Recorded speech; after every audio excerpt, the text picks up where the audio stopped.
After that, we move to Lab 2, which is analog to digital converter. So let's take a look to the result and discussion for this lab. So as we can see here in table 1, it is the measured results of ADC 0809 single channel input. And for analog input voltage, it starts from 0.0 until 5.0. And digital output, it's split into two, which are ideal values and experimental values. And both represent in binary digits. And continue to table 1 and input terminal, which is start from TP2 until TP7, and the voltage from this experiment is 4.2, 3.49, 2.78, 2.10, 1.40, and the last one 0.772. And digital output, which is the experiment values shown in this table. So for discussion part, there are 3 questions. It asks us to explain the method of analog to digital conversion based on theoretical, technical, and application. So for the theoretical, analog to digital is an electronic device that used to convert the analog signal to digital signal. It converts continuous time varying analog signal to discrete time digital signal that easily to read by digital devices. The physical quantities from real world will be obtained and converted by ADC into signal state, which are used in control systems, data computing, data transmission, and information processing. So we can see here in figure 3, it is the input and output relationship of an ADC. Example of real-world signals is temperature, voltage, current, strength, size, light, or intensity, and many more. All these signals will be processed, controlled, calculated, and transferred before digital output is obtained. So for the technical part, the sampling blocks function is to sample the analog input signal at a set time of period.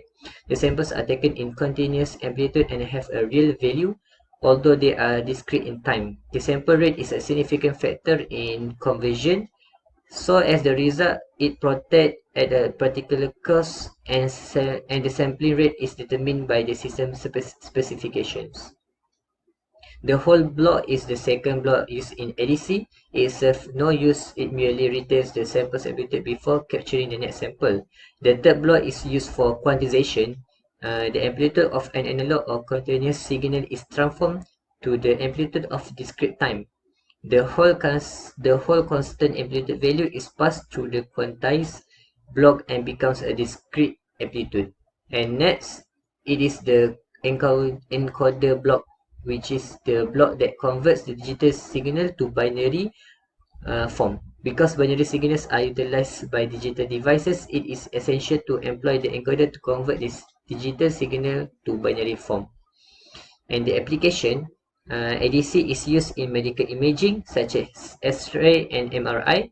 It is used to convert pictures into digital form before modification.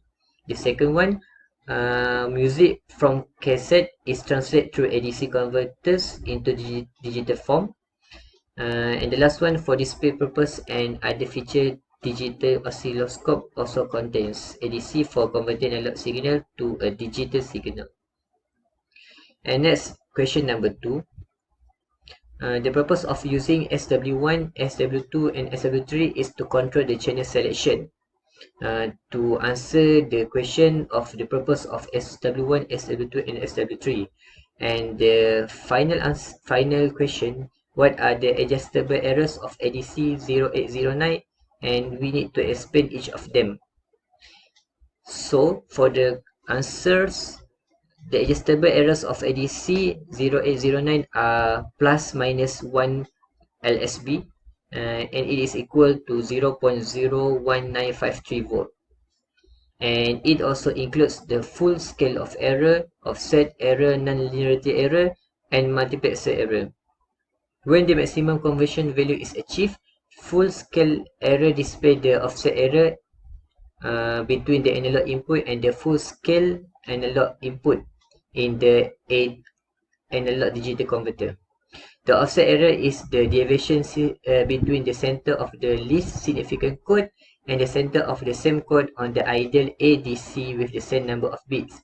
The offset error is usually recorded in units of least significant bit of the converter. 1 LSP is equal to the quantization time of the converter. And the last one, non-linearity error is the maximum deviation of the ADC transfer function from the best fit line of the sensor output curve over a desired pressure range.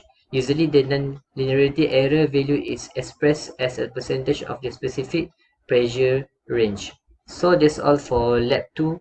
Thank you from me.